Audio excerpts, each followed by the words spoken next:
સમગ્ર દેશ 15મી August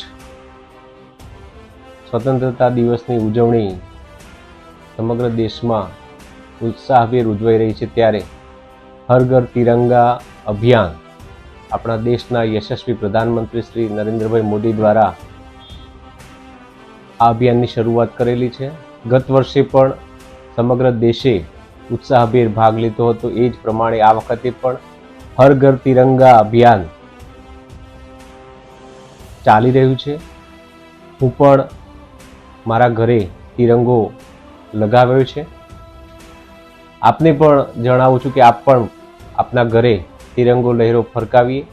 15મી August 1947 આપણો દેશ આઝાદ થયો, એના 77 વર્ષ આઝાદીના આપણે પૂર્ણ કર્યા છે। ત્યારે અમૃતકાળ ચાલી રહ્યો છે, એમાં સમગ્ર દેશ વિકસિત થાય, રાષ્ટ્રભાવના કેળવાય અને ભાઈચારો વધે, એ ભાવના સાથે આપણે સૌ સાથે મળીને 15મી ઓગસ્ટ આવતીકાલે ઉત્સાહભેર ઉજવીએ।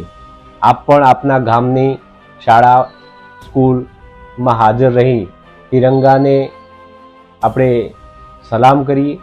આપણા દેશના જે લોકોએ શહીદી વહોરી એવા વીરોને યાદ કરીએ અને આવનારા દિવસોમાં આપણો દેશ વિશ્વની મહાસત્તા બને એ માટે સૌ સાથે મળી પ્રયાસ કરીએ। સર્વેને 15મી ઓગસ્ટ સ્વતંત્રતા પર્વની ખૂબ ખૂબ શુભેચ્છાઓ। ભારત માતા કી જય।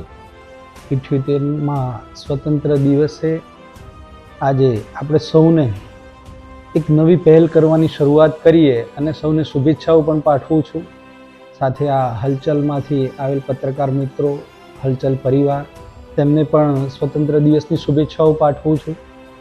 ખાસ કરીને આપણા દેશના યશસ્વી વડાપ્રધાન માનનીય નરેન્દ્ર મોદી સાહેબ અને દેશના ગૃહ અને સહકારિતા મંત્રી અમિતભાઈ શાહ સાહેબ એ દેશને જે દિશામાં આગળ લઈ જવા માગે છે એ દિશામાં એમના કદમથી કદમ મિલાવી આપણે સૌ એમના વિચારો સાથે જોડાઈ અને રાષ્ટ્રને મજબૂત કરવાની નેમ લઈએ અને સૌને ફરી એકવાર હું શુભેચ્છાઓ પાઠવું છું। સ્વતંત્ર દિવસની ખૂબ ખૂબ શુભેચ્છાઓ।